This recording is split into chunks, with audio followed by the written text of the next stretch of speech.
क्या आप जानते हैं कि भारत की प्राचीन राजवंशों में एक ऐसी गुप्त विद्या थी जिसे केवल राजा और रानी ही जानते थे। यह विद्या केवल शारीरिक नहीं थी, यह आत्मा से आत्मा के मिलन की कला थी। आज आचार्य जय हमें बताने जा रहे हैं उस 300 साल पुराने संयोग रहस्य के बारे में जिसे संबंध का विज्ञान कहा जाता था।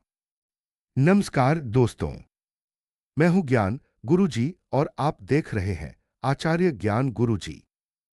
आज हम लेकर आए हैं वो ज्ञान जो सदियों तक केवल राजमहलों की दीवारों के भीतर सीमित रहा। आचार्य जय ने हाल ही में अपने प्रवचन में बताया कि संबंध की कला कोई सामान्य विषय नहीं था, बल्कि यह एक आध्यात्मिक साधना थी। भाग एक, इतिहास की झलक। समय था 17वीं शताब्दी का, जब भारत में कई राजवंश शासन कर रहे थे।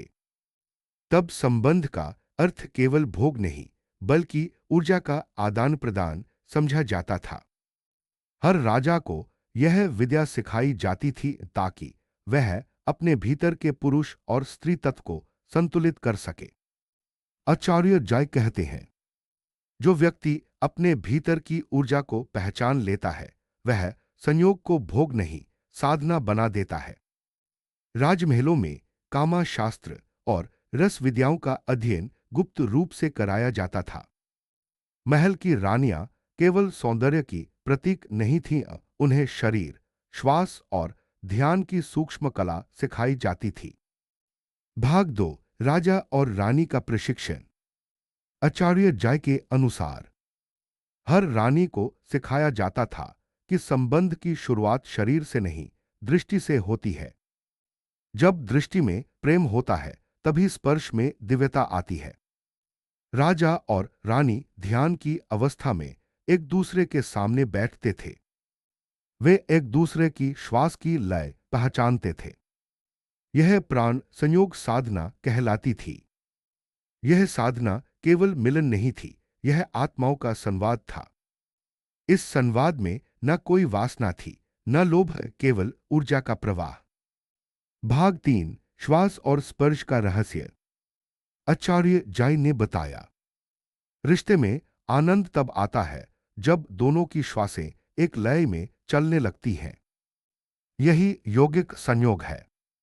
राजा और रानी दोनों धीमी गति से सांस लेते हुए एक दूसरे की धड़कन को महसूस करते थे। इस प्रक्रिया में शरीर गर्म नहीं होता, बल्कि शांत होता है। धीरे धीरे मन स्थिर होने लगता है और तब रस उत्पन्न होता है, जो किसी भी शारीरिक आनंद से ऊंचा अनुभव होता है। भाग चार, रात्रि का नियम और चंद्र ऊर्जा। प्राचीन काल में इस कला को चंद्र साधना से जोड़ा गया था। आचार्य जय कहते हैं, पूर्णिमा की रातें इस साधना के लिए सर्वोत्तम मानी जाती थीं, क्योंकि तब प्रकृति की ऊर्जा भी प्रेम में होती है। रात के समय दियों की मंद रोशनी, चंदन की सुगंध और शांत संगीत वातावरण को ध्यानमय बनाते थे। यह वातावरण संबंध को साधना बना देता था। भाग पांच, संबंध में ध्यान का रहस्य। आचार्य जय का मत है, यदि संबंध में ध्यान नहीं है तो वह केवल शरीरों का टकराव है, लेकिन यदि ध्यान है तो वही मिलन योग बन जाता है। रानी को सिखाया जाता था कि जब वह राजा के पास हो तो उसका मन किसी भी कामना में न जाए, बल्कि केवल एक भाव में रहे, मैं ऊर्जा हूं और वह भी ऊर्जा है। यह भावना ही संयोग की चोटी कहलाती थी। भाग छह, आज के युग में इस कला का महत्व। आज के समय में यह विद्या लुप्त हो चुकी है। लोग संबंधों को केवल शरीर तक सीमित कर चुके हैं। आचार्य जय कहते हैं, अगर आज भी हम इस कला को समझ लें तो हर रिश्ता सुखमय हो जाएगा। यह केवल पति पत्नी के संबंधों के लिए नहीं, बल्कि किसी भी रिश्ते में ऊर्जा की समझ के लिए जरूरी है।